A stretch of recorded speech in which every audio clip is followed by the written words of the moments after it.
Ladies and gentlemen, welcome back to the channel. Welcome back to the video.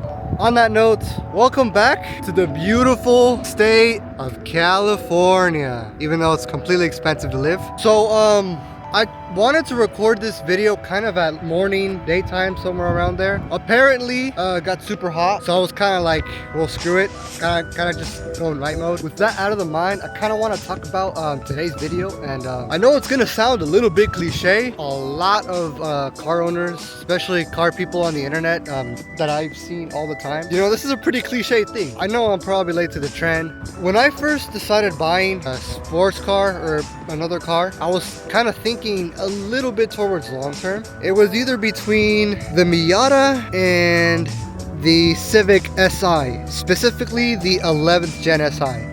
This is a beautiful car. I do not regret one single thing. A lot of Miata owners just kind of think about it because, well, they don't know. They don't know how it's gonna turn out. Some of them are already in their midlife crisis. Some just don't have children or don't give a flying fuck.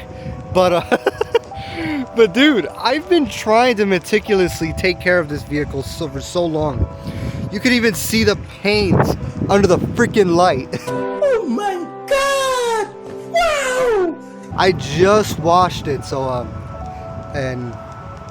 however, that is not what this video is about. Today we are going to be going over 7 things that I love about my Miata, and personally why I chose this over a Civic Si.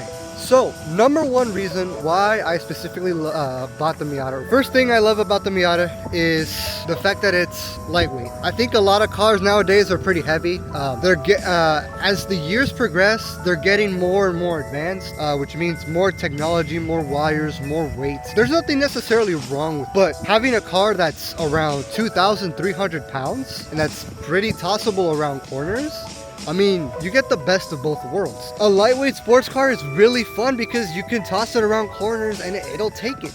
The handling is superb. You know, it's one of those cars that's, you know, being lightweight and having that 50-50 weight distribution, just all the more makes the car a lot even better. Any mistake you do, any type of input you do, the car's gonna feel it and it's going to respond in a certain way. Ever since I've been driving the Miata, it's been curing my depression, really.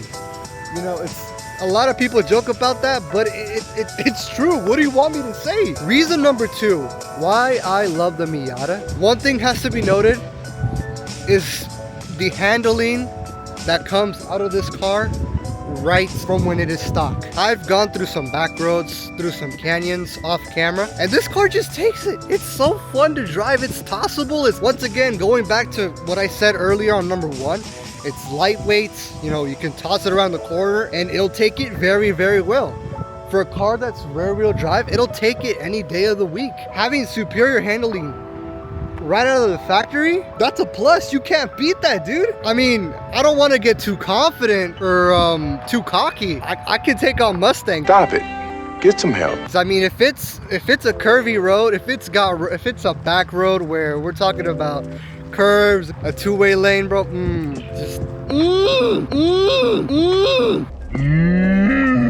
one of the best cars. I mean, seriously, I mean, the car is goated in terms of handling. I remember I went through a corner. It was kind of like an S, a little zigzag. Sucker said to go 35, and I ended up going like 55 to 60, and it took it really well. Now imagine if we put some coilovers, if we lower the car, and if we put lightweight rims, and on top of that, Michelin Sport Pilots or Continentals. Woo! I'm not going in any specific order. That's gonna probably piss a lot of people off. These are just reasons why I love the Miata and why I bought it. So number 3, do I need to say less? The manual transmission.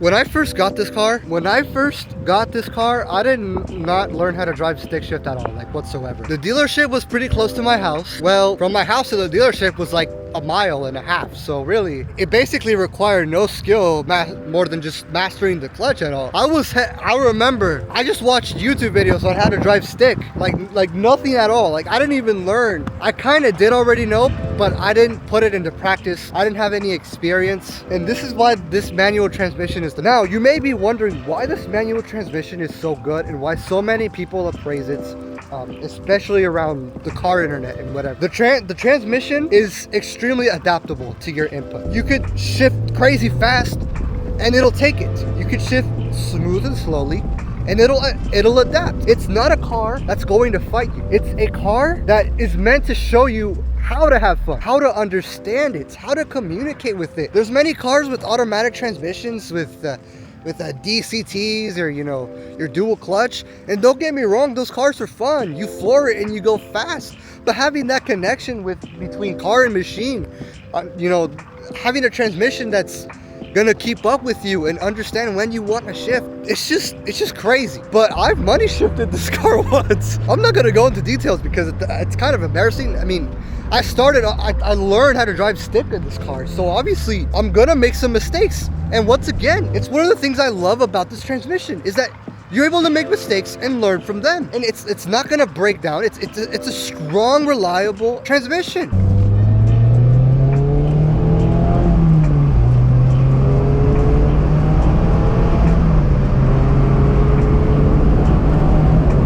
And so is the engine. You can't beat that on a Miata. It's the whole reason why I wanted a Miata or a Civic Si, to learn how to drive stick. It's just so fun. It's so easy. It's so engaging. You put the hard top down and it's fun. It puts a smile on your face. There's nothing you can do that's gonna make you upset in this car. It could be your best friend's funeral and you'll still smile because you're in a Miata. I know it's a messed up thing to say, and I know I could have said worse, but it just goes to tell you that, you know, the transmission on this thing doesn't play around. Number 4 has to be the interior. A lot of people nowadays, you know, technology is getting bigger. There's a lot of companies that mass produce high quality leather. You know, we're talking about Lexus. You know, all of these cars are pushing the standards of what an interior looks like. I'm gonna be 100% honest with you. I extremely love the interior, but take a look at this, guys. I want you guys to look at this. It's not keyless entry, so you have to have the key fob with you in your pocket,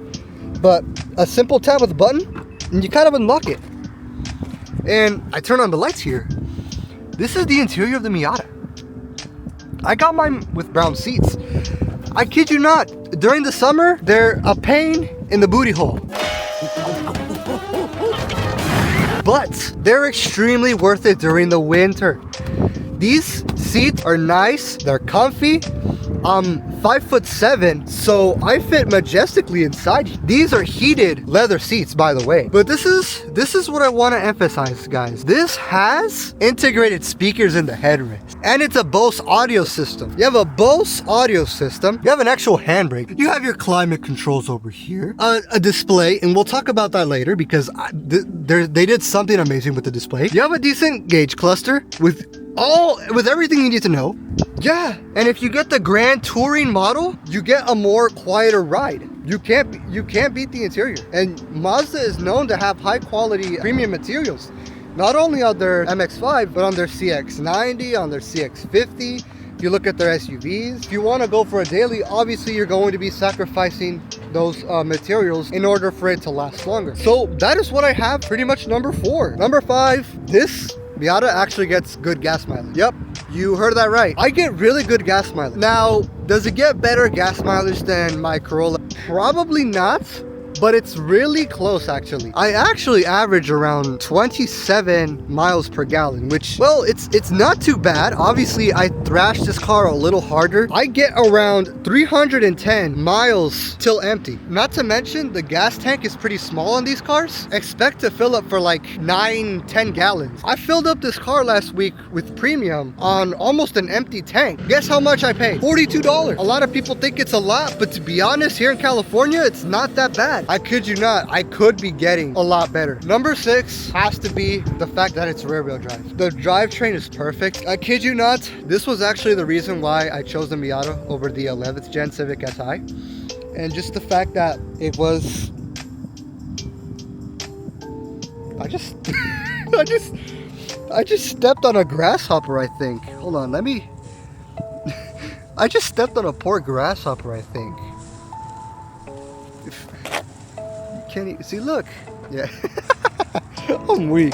As I was kind of saying, that's kind of the kicker on the reason why I bought the Miata. I was kind of aiming for that natural undisputed driving experience. And I was kind of like, well, if I want to be a decent driver, at least I got to try a rear wheel drive. I don't regret that decision at all. I don't do too many burnouts. I have done burnouts off camera, which I do plan on introducing to the channel. I've done donuts, mostly during the rain. And this car, once again, is fun. Once again, it's a down-to-earth car. It's willing to do whatever you want. It's not gonna fight you.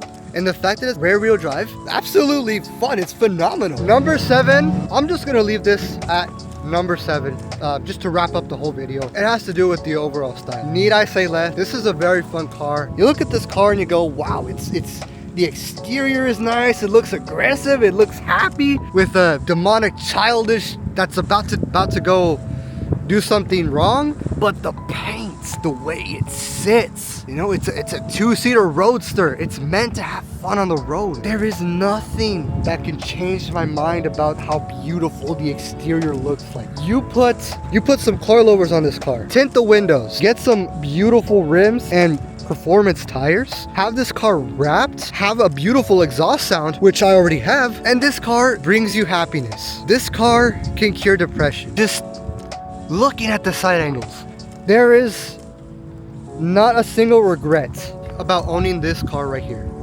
Not a single regret. There's absolutely nothing wrong when buying a Miata. But I will say this, for those of you who want an experience that enhances not only your day-to-day life, but how you perceive your own thoughts to the world, I think you will not regret this car. There will be people that will modify things to their liking, and to be honest, there is nothing wrong. But the way I see it is that this car has a lot of potential, not only for the channel, but for me.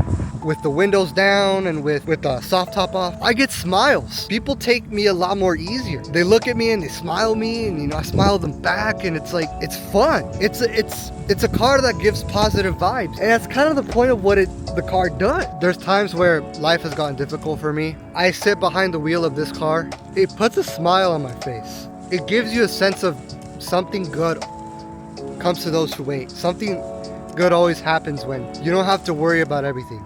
And that's kind of how it is. You know, this car gives you an experience that almost cures your depression, I should say. There's always that one thing that people say, Miata is always the answer. And in this case, I couldn't be any more right than this. But yeah, this is far from over. Thank you guys for watching.